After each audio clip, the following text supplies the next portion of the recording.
여러분, 안녕하십니까? 3월 3일 주일 넘치는 우리 교회 매일 묵상 시작하도록 하겠습니다. 오늘 본 말씀은 마가복음 8장 27절부터 9장 1절까지의 말씀입니다. 예수님께서 빌립보 가이사라라고 하는 지방에서 제자들과 묻고 답하는 이런 그 본문이 오늘 본문인데, 여러분 사실 오늘 본문은 굉장히 중요합니다. 어찌 보면 마가복음을 둘로 나누는 그런 중요한 시작점이라고 볼 수 있습니다. 제자들에게 던졌던 예수님의 그 질문 한마디가 오늘 이 본문에 나오는데요. 그 질문이 정말 중요한 질문이라는 거죠. 그래서 오늘 여러분들과 함께 그 질문 한번 살펴보도록 하겠습니다. 오늘 27절 말씀에 보면 예수님께서 제자들에게 이렇게 물어보십니다. 예수와 제자들이 빌립보 가이사라 여러 마을로 나아가실새 길에서 제자들에게 물어 이르시되 사람들이 나를 누구라고 하느냐? 사람들이 나를 누구라고 하느냐라고 이렇게 물어보시는 거죠. 아마 예수님도 사람들의 이런 얘기들을 많이 들으셨을 거 아닙니까? 와서 뭐 주여, 랍비여, 뭐 이런 얘기들도 막 하면서 막 인사도 하고 소문도 나고 그랬을 테니까 예수님께서 사람들이 나를 누구라고 하느냐라고 물어보십니다. 근데 사람들이 예수님을 누구라고 부르는지, 어떻게 생각하는지에 대한 관심이 있으셨던 질문이 아닙니다. 예를 들어서 제가 누군가에게 야, 사람들이 날 보고 뭐라 그래? 이렇게 물어보는 건 사람들이 나에 대해서 뭐라고 하는지가 궁금한 거잖아요. 사람들이 우리 교회를 어떻게 얘기해? 라고 이야기하는 건 사람들의 평판을 들어보고 싶은 거거든요. 근데 예수님의 이 질문은 사실 좀 의도가 다릅니다. 사람들이 나를 누구라고 하느냐라고 물어보니까 제자들이 뭐라고 부르냐면 세례 요한이라고 합니다. 혹은 엘리야라고 합니다. 혹은 뭐 또 다른 선지자 중에 한 명이라고 이야기합니다. 라고 이렇게 얘기하는 거죠. 충분히 사람들이 그렇게 이야기할 만한 거였었어요. 엘리야 같은 경우는 구약 성경에 죽음을 보지 않고 하늘로 올라갔던, 그리고 다시 오리라 했던 그 선지자였고요. 세례 요한은 얼마 전까지만 해도 이 예수님처럼 이런 복음을 전파하고 하나님 나라 가까이 왔다고 이야기했던 사람인데 억울하게 죽임을 당했고, 또 지금까지 구약 시대의 선지자들이 외쳤던 것처럼 이사야나 예레미야처럼 그렇게 하나님 말씀을 전하기 때문에 선지자로 충분히 생각할 수 있었다라는 것이죠. 근데 예수님께서 진짜 하고 싶었던 질문은 뭐냐면 29절에 또 물으시되 너희는 나를 누구라 하느냐? 베드로가 대답하여 이르되 주는 그리스도시니라 라고 이렇게 말씀하고 있습니다. 예수님께서 진짜 물어보고 싶었던 질문은 뭐냐면 너희는 나를 누구라고 하느냐? 이 질문이었다는 겁니다. 너희는 나를 누구라고 하느냐? 사람들이 나를 뭐라고 부르는 것과 상관없이 너희들은 나를 누구라고 생각하느냐라고 물어보는 거죠. 그리고 베드로가 나서서 주는 그리스도이십니다 라고 고백합니다. 이 장면을 기록한 마태복음에는요, 주는 그리스도시요 살아계신 하나님의 아들입니다 라는 말까지 포함되어져 있습니다. 어쨌든 제자들을 대표해서 베드로가 주는 그리스도이십니다 라고 그렇게 고백을 했다라는 거죠.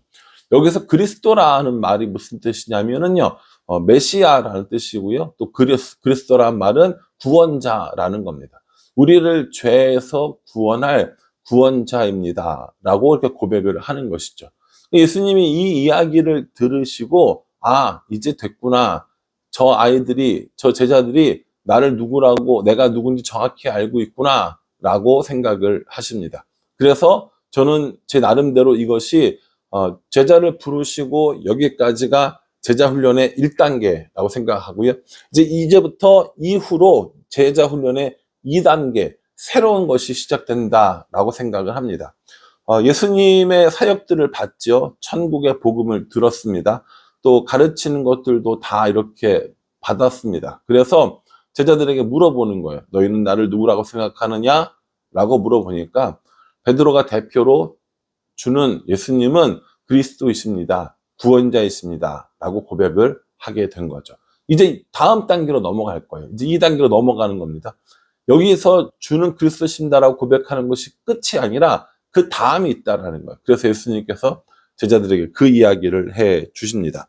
여기 보시면 31절에 인자가 많은 고난을 받고 장로들과 대제사장들과 서기관들에게 버림받아 죽임을 당하고 사흘 만에 살아나야 할 것을 비로소 그들에게 가르치시되, 비로소 가르치신다라는 건 앞에는 안 가르치셨다는 거예요. 앞에는 이야기를 안 했다는 겁니다. 앞에 이야기를 안 했는데 어느 정도 상황이 무르익으니까 베드로의 고백을 보니까 이제부터 비로소 가르치신 거죠.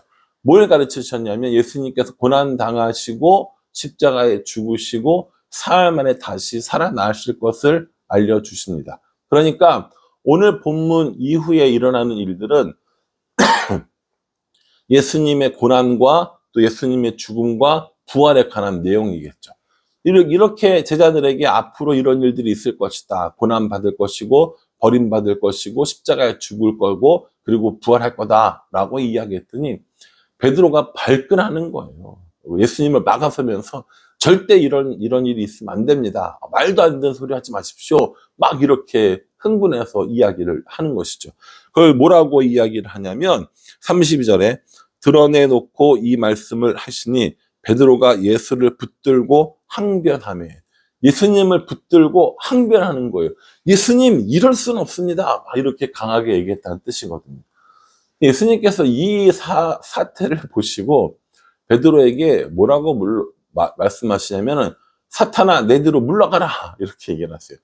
아니 방금 전에 주는 그리스도십니다 라고 고백했던 그 제자가 베드로인데 그 베드로를 향해서 사탄아 내 뒤로 물러가라 라고 얘기하면서 너는 사람의 일을만 생각하고 하나님 나라의 일을 생각하지 않는구나 라고 이렇게 얘기하십니다. 예수님께서 베드로의 말처럼 그런 일이 일어나지 않고, 다시 말해서 고난받지 않고 십자가를 지지 않고 부활하지 않으신 건 사람의 일이고요. 예수님 말씀처럼 고난받고 버림받고 죽임당하고 부활하는 건 하나님의 일이라는 거죠. 그러니까 베드로는 단순히 자기의 스승이었던 이 예수님을 자기가 지키겠다라는 마음, 또 그런 일을 당하지 않게 하겠다라는 마음으로 얘기했다는 거죠. 좋은 마음이죠. 자기 스승이 고난받는다고 하고 죽는다고 하는데 그걸 안 말리면 오히려 더 나쁜 제자 아닙니까? 근데 이게 인간적인 생각이라는 겁니다. 제가 자주 쓰는 표현으로 휴머니티가 되는 것이죠.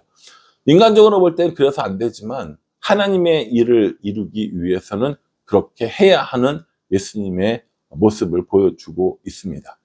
그러면서 예수님께서 우리들에게 제자로서 살아가기 위하여 어떻게 살아가야 하는가를 알려주십니다. 이제 예수님께서 고난당하고 버림당하고 죽임당하고 십자가를 부활하실 터인데 그렇게 살아갈 때 제자로서 어떻게 살아가야 하는가를 알려주시는 거죠. 그게 이제 34절부터 38절까지 나오는 말씀입니다. 먼저 34절에 보면요. 무리와 제자들을 불러 이르시되 누구든지 나를 따라오려거든 자기를 부인하고 자기 십자가를 지고 나를 따를 것이니라 라고 말씀하십니다. 자기를 부인하고 자기 십자가를 지고 따른다라는 겁니다. 이 말씀은 참 쉬운 말씀이 아닙니다. 간단한 말씀이 아닙니다. 그런데 예수님께서는 나 자신을 드러내고 또 내가 원하는 삶을 살고 그런 것이 중요한 게 아니라 나의 욕구, 내가 하고 싶은 것, 나의 생각들을 다 버리고 자기에게 주어진 고난의 길을 가야 한다라고 우리에게 말씀해 주십니다. 십자가를 진다라는 의미가 여러 가지가 있겠지만 오늘 앞에 이야기한 본문을 쭉 함께 묵상해 보자면 예수님이 당하셨던 고난, 그리고 버림받음, 그리고 그 죽음이 예수님의 십자가였듯이 제자들이 제자들의 삶을 살기 위해서는 그러한 과정도 필요하다라는 것입니다. 뿐만 아니라 자기 목숨을 위해서 사는 것이 아니라 나와 복음을 위하여, 다시 말해서 예수님과 복음을 위해서 사는 것이 진짜 제자의 삶이다라고 이렇게 이야기하십니다. 아마 예수님께서 사역 처음부터 이런 이야기를 하셨다면 제자들은 따르지 못했을 수도 있습니다. 우리들도 마찬가지 아닌가요? 예수님을 처음 믿기 시작하면서 아무것도 알지 못하고 또 예수님을 따르는 것이 어떤 의미인지도 모르는 삶을 살아갈 때는 이런 이야기를 들으면 고난이 있고 버림받게 되고 십자가에서 죽게 되고 부활할 거다고 얘기를 들으면 여러분 마음이 어떻겠어요? 이거 뭐지? 이거 이상한 거 아니야? 라는 생각을 하게 될 겁니다. 그러나 예수님과 함께 3년여의 시간을 지나면서 이제 제자들은 예수님이 어떤 분인지 고백하게 되었다는 겁니다. 그래서 고난을, 그래서 죽음을, 그래서 부활을 가르쳤음에도 불구하고 베드로처럼 안 된다라고 그렇게 강하게 이야기하는 제자들의 모습을 보게 됩니다. 사실은 제자들만 그렇겠어요? 우리들도 그렇죠. 예수님과 함께 오병이어를 경험하고 예수님과 함께 무리들의 환호를 받고 예수님과 함께 병 고치고 권능을 행하고 이런 건 되게 좋았는데 예수님과 함께 고난을 받는 일, 예수님과 함께 십자가를 지는 일, 예수님과 함께 부활을 경험하는 일, 이건 못하겠다라고 하는 것이죠. 예, 우리들의 신앙생활도 아마 그런 것이 아닐까 생각해 봅니다. 좋은 것, 우리가 원하는 것, 내 입맛에 맞는 신앙생활은 얼마든지 할 수 있지만 예수님 때문에 당하는 고난, 예수님 때문에 당하는 버림받음, 예수님 때문에 당하는 십자가에서 죽음 같은 일들, 이거는 우리가 못하겠다라는 거죠. 여러분들은 어떠세요? 예수님 믿고 복받고 뭐 풍성하고 넘치고 이런 것들은 즐겁게 받을 수 있지만 예수님 믿는 것 때문에 고난당하고 버림당하고 죽임을 당하고 또 부활하고 이런 일도 감당할 수 있으시겠어요? 사실 이 말씀을 드리다 보니 좀 속상한 마음이 있습니다. 이게 사실은 딱 제 모습이 이런 모습이 아닌가라는 생각을 해보게 됩니다. 그렇잖아요. 예수님 믿는 것 때문에 좋은 건 다 누려요. 예수님 믿는 것 때문에 뭐 얻을 수 있는 건 다 얻어요. 그런데 예수님 때문에 고난은 못 받겠다는 거죠. 예수님 때문에 자존심을 버릴 수는 없다. 예수님 때문에 죽임을 당하는 것 같은 그런 아픔은 참을 수 없다라고 이야기를 하는 거거든요. 예수님께서는 오늘 제자가 되기 위해선, 제자의 삶을 살기 위해서는 자기를 부인하고 자기 십자가를 지고 자기 목숨을 위해 사는 것이 아니라 예수님과 복음을 위해서 살아갈 것을 우리에게 말씀해 주십니다. 아니, 저에게 말씀해 주시는 거라고 보면 딱 맞을 것 같습니다. 여러분들은 어떠세요? 여러분들은 예수님 때문에 고난을 받으실 수가 있습니까? 예수님 때문에 내가 가진 것들을 부인할 수 있습니까? 예수님 때문에 십자가를 지는 것 같은 삶을 살 수 있습니까? 자존심을 버리고 나의 재능을 자랑하지 않고 헌신과 충성과 봉사를 예수님과 복음을 위하여 요구하실 때 우리는 거기에 아멘으로 순종할 수 있느냐 하는 겁니다.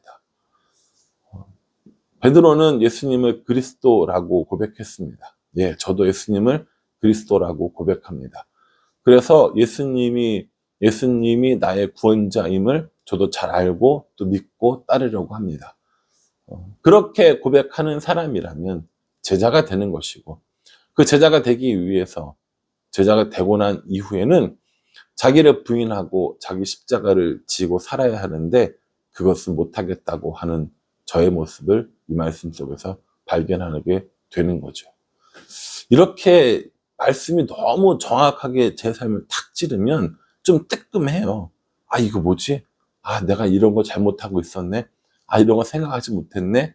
라는 이런 생각이 드는 거죠. 여러분들은 어떠세요? 여러분들이나 저나 제자의 삶을 살아간다고 하지만 가끔 우리는 나 자신을 부인하기보다 나 자신을 드러내려고 하고 또 나의 십자가를 내가 지는 게 아니라 다른 사람들에게 지게 하는 삶을 살 때가 얼마나 많이 있습니까? 오늘 저도 그렇고 여러분들도 그렇고요. 자기 십자가를 지고 자기를 부인하며 예수님을 따르는 제자로 살아갈 수 있기를 주님의 이름으로 축복합니다. 기도하겠습니다. 하나님, 자기를 부인하고 자기 십자가를 지고 예수님을 따르라고 하는 이 말씀에 베드로도 그렇고 저도 그렇고 우리 모두가 깜짝 놀라며 그렇게 할 수 없다고 이야기합니다. 제자의 삶이 무엇인지 깊이 묵상하며 이제 우리는 자기를 부인하고 자기 십자가를 지며 살아가는 삶을 살 수 있도록 도와주시옵소서. 예수님의 이름으로 기도합니다. 아멘.